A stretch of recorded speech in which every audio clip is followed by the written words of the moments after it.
Hello everyone, I'm Kirsty. Welcome to Heart's Humble Homestead. Today I'm going to be making two types of fudge with just two pantry staples. Hope you enjoy.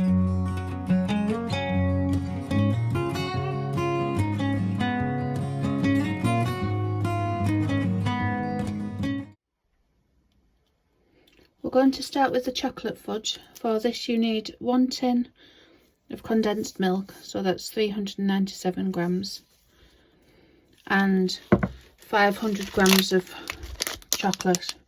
You can use dark chocolate as well. White chocolate's a bit different, we'll be making that next. But for this recipe it's best to use just a normal brand chocolate that's shop's own, something like that, because the really expensive brands sometimes separate and doesn't set properly. So this is a really cheap way, that's why we only have it a few times a year, because of the ingredients in this. So I'm making a double batch, so I need 2 tins of condensed milk and a full kilogram of milk chocolate.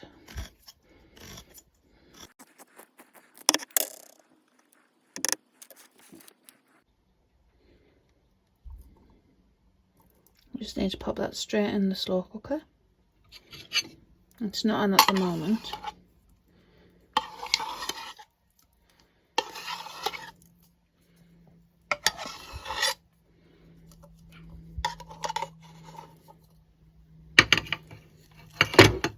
I'll put the recipe below.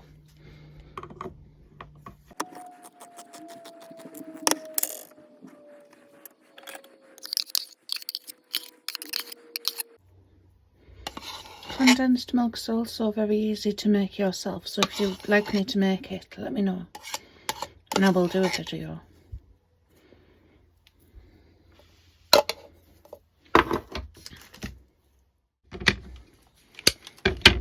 I'm now just going to roughly break up a full kilogram of chocolate and pop it into.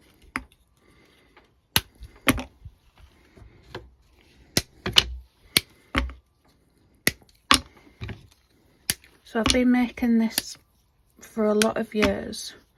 I'm not sure who was the original one that made this recipe, because when you search for it, there is so many very similar ones, and the dates are from years ago, but this is just what works for me.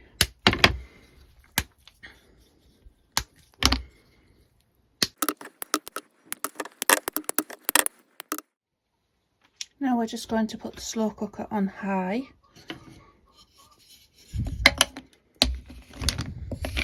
and just let it all melt together, and then we're going to turn it down to low.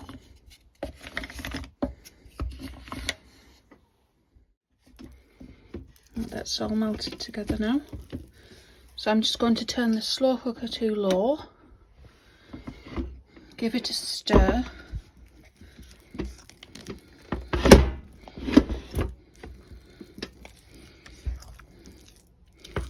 and then what I'm going to do is just leave it until a crust forms. So it takes about 10 to 15 minutes and you'll start seeing a crust on top.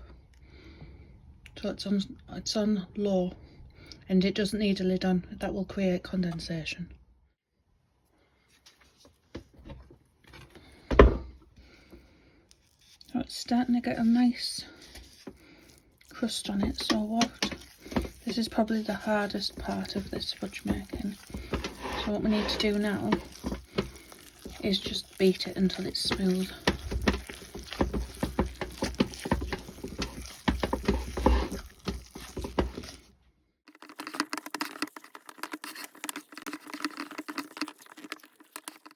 You see how that's went all smooth and shiny. Now it's all beat together. Now we're just going to continue having it on slow until another crust forms, and then repeat the process another twice. been between 10 and 15 minutes and another crust is forming, so just going to do the same again and just beat it until smooth.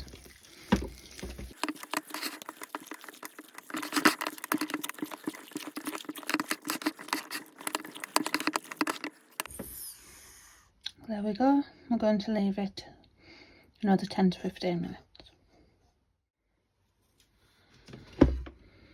It's got the third crust on now, so this time I'm going to do the same again.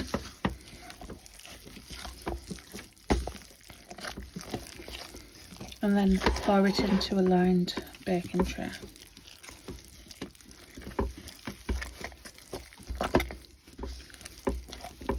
Just make sure it's really smooth.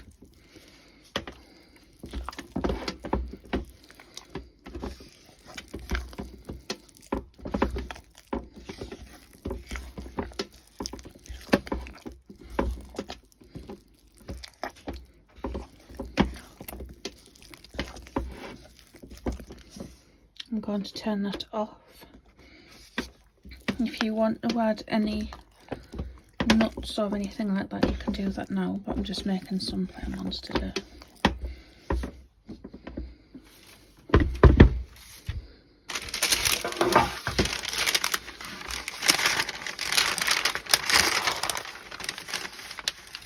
So with the baking tray, it doesn't really matter what size.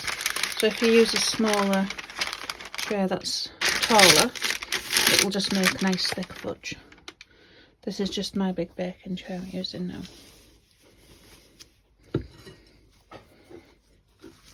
And for the next one I'm going to make, I'll just use the tray out of the grill. I'm just going to pop that in.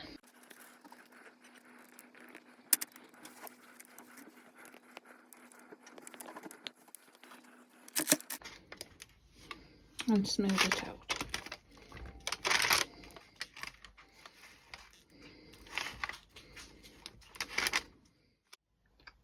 There we go, we're going to leave that in the fridge for a minimum of 4 hours before cutting it. So I'll come back when it's done.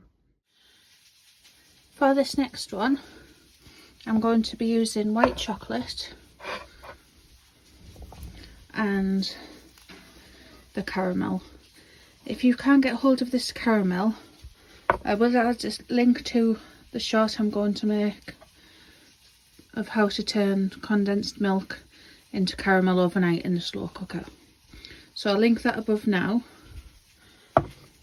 This can also be made with condensed milk if you just want a white chocolate one. The one I'm making is a caramel. So for this one you need 1 can or tin of the caramel, but when you're using white chocolate you need an extra 100 grams, so it's 600 grams of white chocolate. Again, I'm doubling it, so I've got 1,200 of white chocolate, and I'm going to add 2 of the tins of the caramel.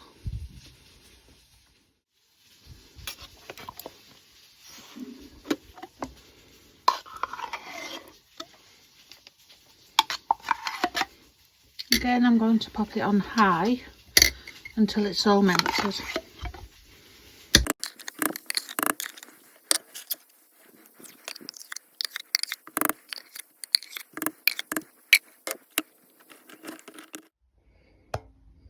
That's all melted now, so I'm going to turn it down to low and give it about 10 to 15 minutes.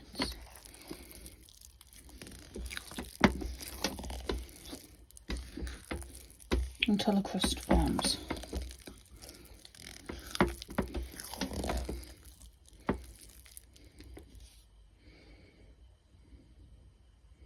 So I'm just going to leave it like that in about 10 minutes, see if it's got a crust.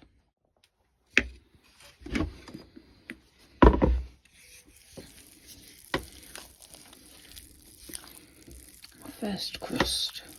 So I'm just going to beat that in until it's nice and smooth.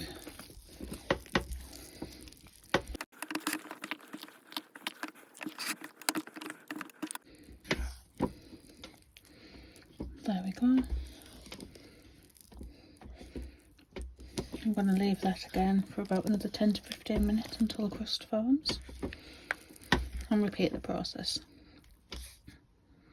Got its second crust, so I'm going to repeat the process and just stir it again until it's smooth.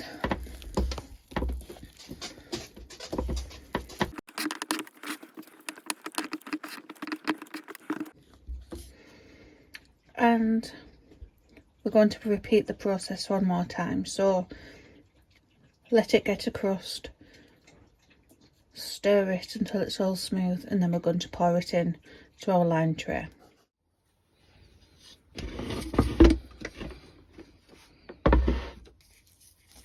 It's got the third crust now, so once again I'm just going to beat it until it's smooth.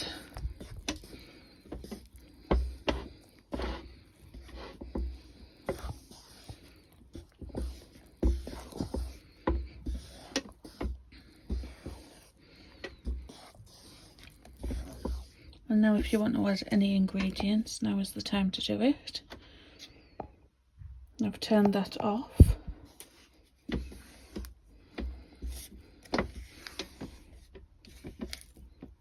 And now I'm going to pop it into my lime tray.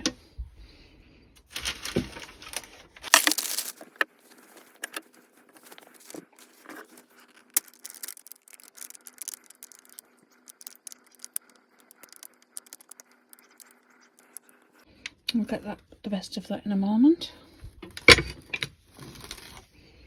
I'm just going to smooth it out and then pop it in the fridge with the other one for a minimum of 4 hours.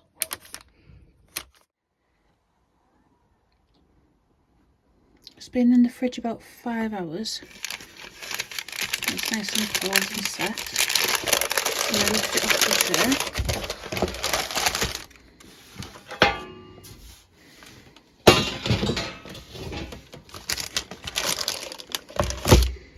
And I'm going to cut it. It just cuts fine with a knife.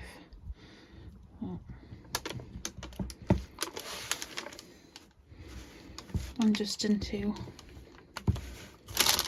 whatever size pieces you like. So what I like doing is these edge ones we have as our taster pieces.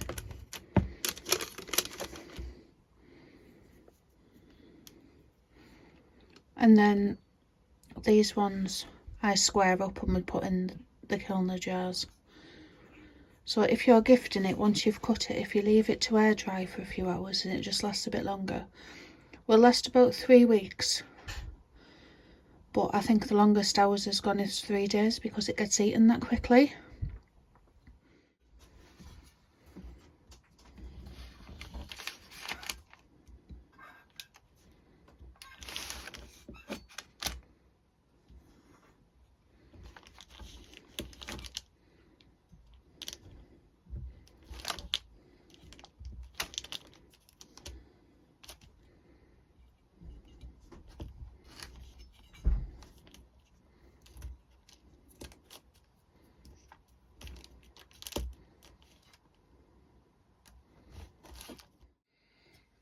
And here is the caramel one. Said about the same amount of time in the fridge. Sorry about the lighting. It is very, very dark outside.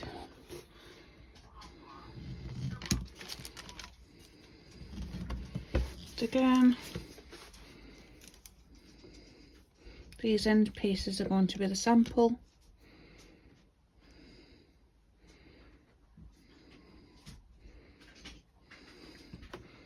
And the nice square chunks will be in the jars. So I'll pop back when it's all cut up. So there is our double portion of fudge portioned up. So I've got that air drying for my sister-in-law. Got some air drying for my parents and brother there. Got a few bags for the children to eat now, and then we've got 2 jars, so this is a double amount of each. So remember the recipes down below Please let me know if you try it.